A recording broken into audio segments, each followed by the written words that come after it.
ভারতবর্ষ, তোমাকে প্রণাম করি। সর্বপ্রথম তোমার সূর্য আমার চোখের মুছে দিল সর্বরি। তোমার মাটিতে আমার দেহ গড়া, বাতাসে বাতাসে নিঃশ্বাস বায়ু ভরা।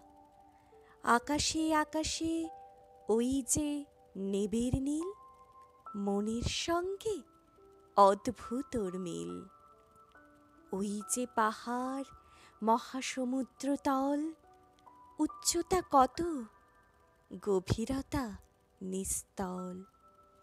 কত বিস্তৃত বিশাল আমার দেশ, কত বিচিত্র প্রাকৃতিক উন্মেষ। এখানে দিনের স্পষ্ট আলোক আসে, রাতের আকাশে অকৃপণ হাসি হাসে। এখানে নদীর ক্ষীরতোয়া খরবেগ, জলসঞ্চিত পুঞ্জিত কালো মেঘ। অকৃপণ, তাই এমনি উদার তুমি, ভারতবর্ষ আমার জন্মভূমি। ভারতবর্ষ, তোমাকে প্রণাম করি। সর্বপ্রথম তোমার সূর্য আমার চোখের মুছে দিল সর্বরি।